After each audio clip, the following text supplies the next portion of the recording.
Ay di, nagluto nga ako na rin ginatang manok na may papaya. Ay tunay na. Kapag ka nga garne ang ulam, ay tunay na sira ang diet. Mapapa-extra rice ka.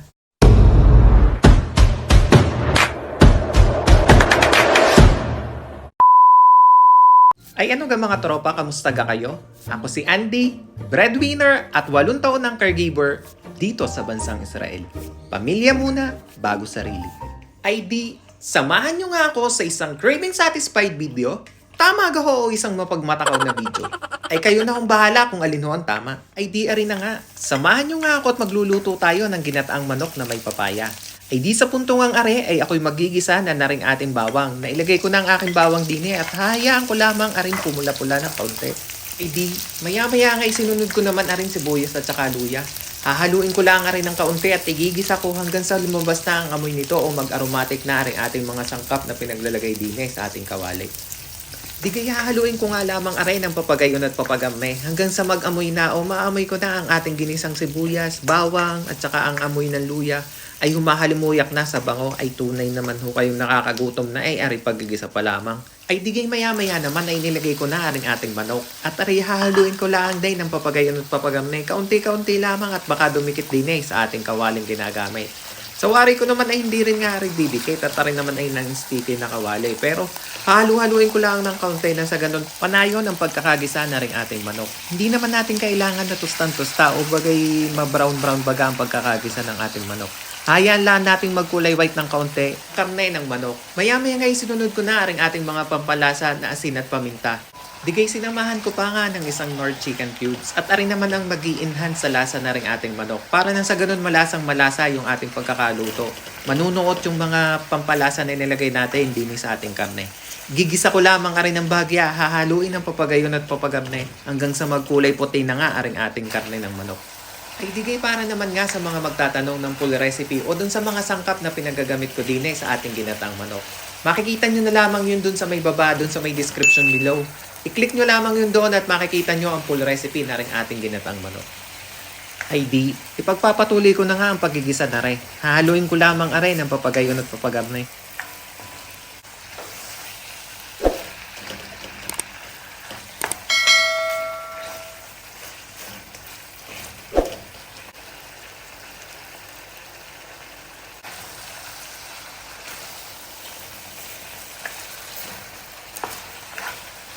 Ay makalipas nga lamang ang ilang minuto na paghahalo ko din ay di are. Dadagdagan ko naman aray ng patis, ibubuhos ko lang aray ng papagayon.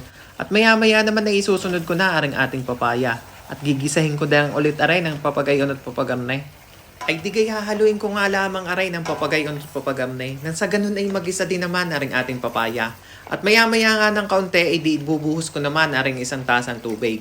Aray bubuhos ko lamang ng papagayon at papagarne at tatakpan ko naman ng kaunti hanggang sa magkuluan na aring ating sabaw na rin.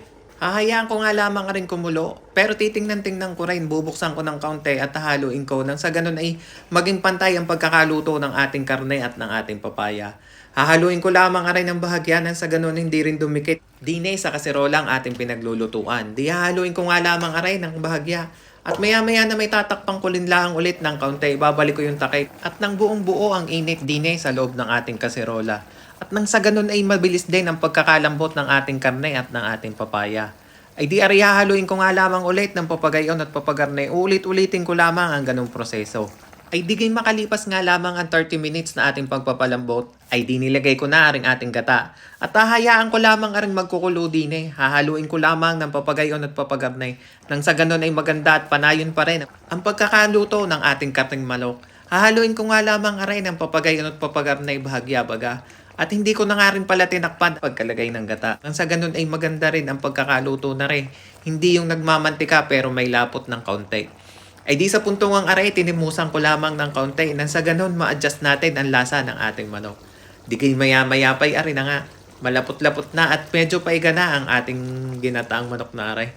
Ay di, maya-maya nga'y nilagyan ko na ng 2 perasong sili. Ginupit-gupit ko lamang aray sa maliliit at nang sa ganun ay may kaunti bagang sipa aring ating ginatang manok.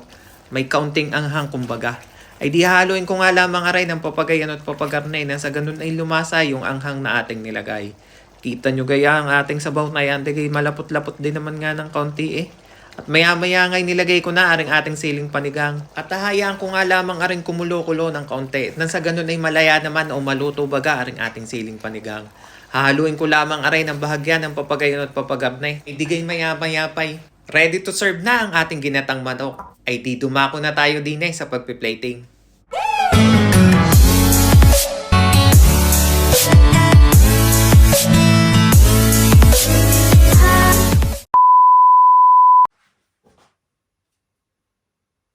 Ay siya! Paano mga tropa? Ay labasi ang bahaw at nang ari ating matimusan na.